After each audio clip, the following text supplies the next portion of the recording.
So in our chronically diabetic mice, they do, in fact, in this short period of 3 months, develop glycosylation of hemoglobin, just like you would see in a person with diabetes. So when you have a person with diabetes, you want to follow their glycemic control. You want to see, has their blood sugar been well controlled or poorly controlled? You measure the glycation of hemoglobin in the blood. So our chronically diabetic mice look, in terms of hemoglobin glycosylation, like a chronic diabetic.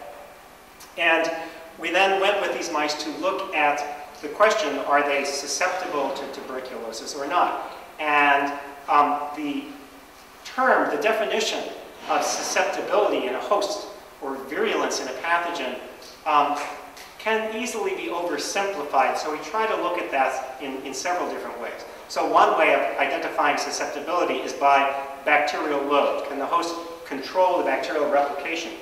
And what you see here, this is the bacterial load in the lungs on a log scale of acutely diabetic mice and controls. And this was done at 4 weeks after infection. So this should be at the time point when the bacterial load is at a plateau. And that plateau should be somewhere between 100,000 and 1 million bacteria. And we see that the acutely diabetic mice, like the controls, have the same bacterial load. So it looks from this experiment, this result, that acute hyperglycemia does not promote susceptibility, nor for that matter, acute insulin deficiency, because one could imagine maybe that insulin is a growth factor. If it's taken away, perhaps something becomes abnormal in T-cell replication, but we don't see that. In contrast, the chronically diabetic mice develop a bacterial load at a plateau that's about a log to a log and a half higher than the non-diabetic mice. So now we have 10 to 15 times more bacteria in the lungs. That's a pretty good evidence of susceptibility. What's also interesting from this experiment, though, is while they do have a higher bacterial load, they are able to restrict replication at a plateau level. So that means that they do, in fact, have they must have some elements of an intact adaptive immune response. If they were flagrantly immune deficient, if they could not produce interferon gamma, then this curve would continue as a logarithmic increase until at about 10 to the 8th when the mice would die. So this already gives us perhaps some clues as to what was going on. A second way to look at virulence in the bacteria or susceptibility in the host is to look at the immune pathology, because sometimes susceptibility could be manifest by severe pathology even if the pathogen load is the same. So we first looked at the pattern of the immune pathology, and you won't really be able to see this from back here, but this is a low power 20x magnification, this is 200x magnification of lungs in mice, and these are the non-diabetic mice and the diabetic mice, and these pictures down here were taken at 4 weeks after infection. And from here on, I'll be talking, when I say diabetic mouse, I'll be talking about the chronically diabetic mice, because we have, for the most part, not done much more with the acute diabetes. So what we found was that the pattern of inflammation looks very similar. Mice don't really make granulomas in their lungs. They develop lesions at sites of bacterial deposition that contain a mixture of lymphocytes and macrophages. It's initially a kind of alveolitis in the airspace. Eventually the airspace is obliterated and it becomes part of the parenchyma of the lung. But the mice aren't good at collecting and organizing these cells into a uniform granuloma. But in any event, this kind of lymphocytic and macrophage alveolitis pattern looks similar, diabetic or non-diabetic mice. And at 4 weeks, the extent of these lesions was about the same. But when we quantify the extent of the lesions by microscopy using video microscopy and digital tools to map out the areas of inflammation from the areas that are not involved, which is easy in the lung because the uninvolved lung is mostly air. And then we can calculate how much is inflamed as a relationship of the total areas of lung surveyed. And what we see is that the diabetic mice get progressively more and more and more volume of inflammation in their lungs, albeit inflammation that looks histopathologically to be no different from non-diabetics. A second way to look at that immune pathology in the lung is to ask what the composition of those cells are. So we could see by the microscopy that the pattern of the cellular infiltrates was pretty similar. What about the composition? So these are lung leukocytes that are extracted from diabetic or non-diabetic mice. This was actually out at 16 weeks of tuberculosis. This again was late, fairly far into the disease. This is when the non-diabetic mice have about 1 million bacteria, 10 to the 5th or 10 to the 6th. The diabetic mice have about 10 times more. And we extract the leukocytes. We stain for T cells, CD4, CD8, macrophages with F480, neutrophils with GR1. And this is the percent or the proportion of these populations. And then this is the total, the absolute number of these different populations.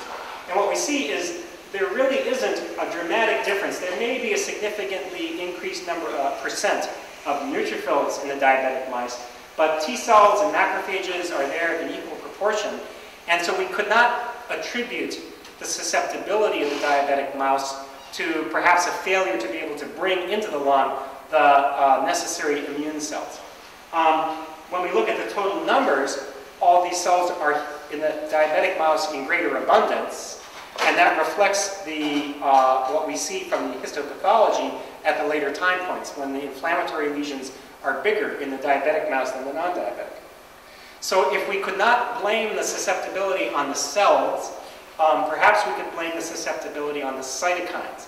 Maybe there's something about diabetes that makes the mouse unable to make interferon, or TNF, or IL-12, cytokines that are all critical for TB defense. Mice that are deficient in any one of those cytokines are exceedingly susceptible to TB. So here we're looking at cytokine levels in homogenates of whole lung. So we take out the whole lung, homogenize it, remove solid fraction, take the aqueous phase, and do a multiplex ELISA. And in this case, we've done lots of individual experiments. This is pooled, 5 mice per group.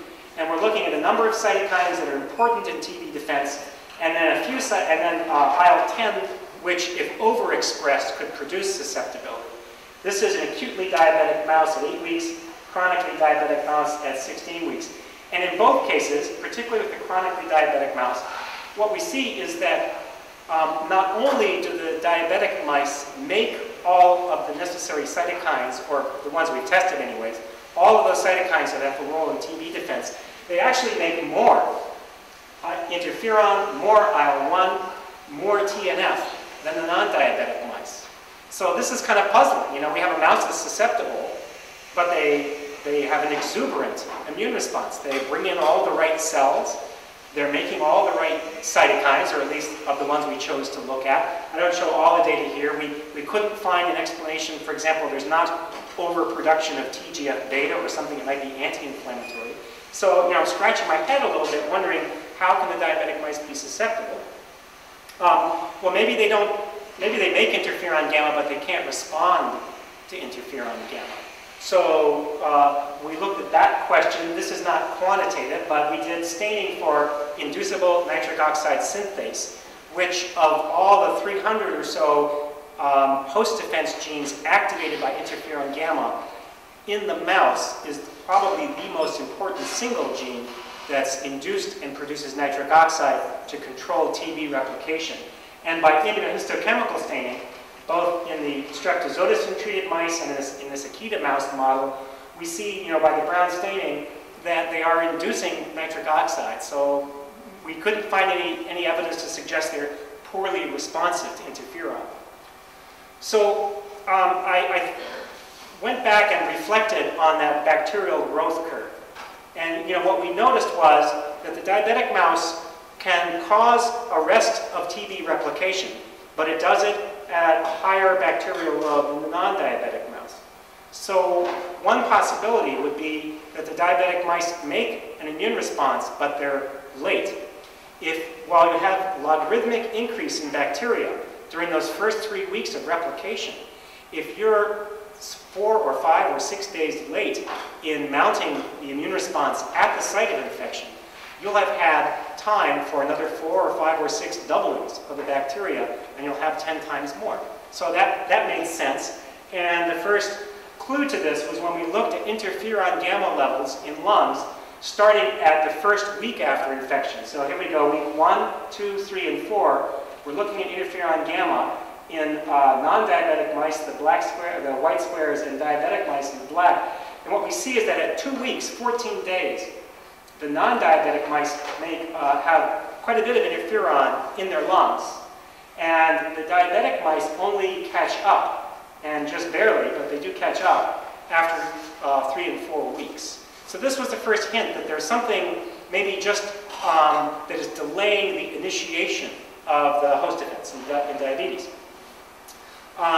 So we wondered, is there a really functionally significant deficiency of interferon at this early time point, at 2 weeks? And so this is looking at whole lung cytokine levels and also at nitric oxide. And we can see at the 2-week time point, the inducible chemokines, CXCL9, and the product of the inducible nitric oxide synthase are both lower in the diabetic mouse. So it seems that not only do we have evidence that there's that there's a late expression of interferon gamma, but we can see that whatever that reduced level is probably functionally significant. So we thought we should look at that in more detail. And so in this experiment, my postdoc, Therese Wallerstock, who's very patient, infected mice with low-dose aerosol.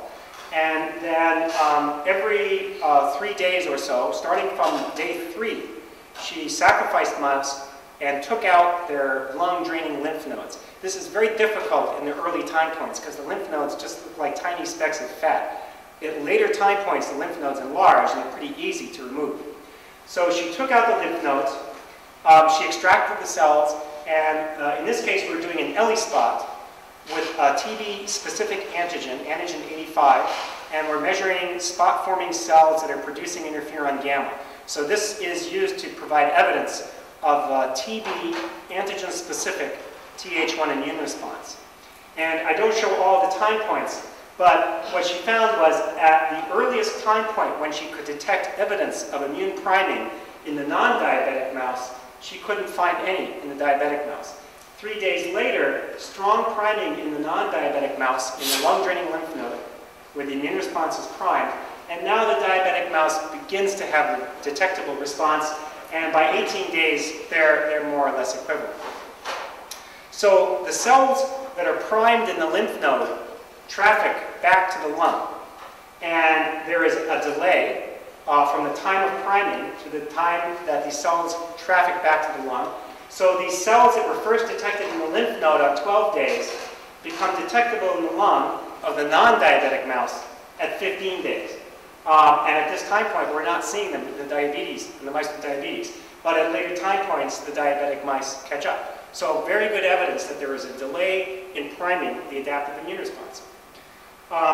So what could be the basis for this delay?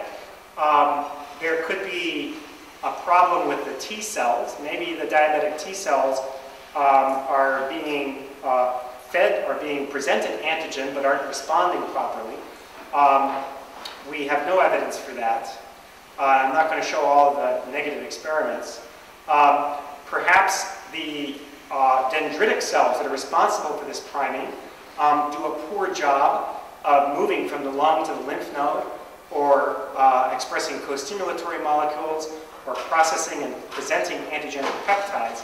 I'll talk a little bit more about that later, but we don't have much evidence for that. What we do have evidence for is that the arrival of antigen, which we can measure as culturable bacteria, from the lung to the lymph node is late. So this is culturing lung-draining lymph nodes, looking for TB. It's a little bit, these are hard experiments to do technically, and it was hard to show big differences, but we find a consistently earlier development arrival of TB in the lymph nodes of the non-diabetic mice that make their adaptive immune response faster.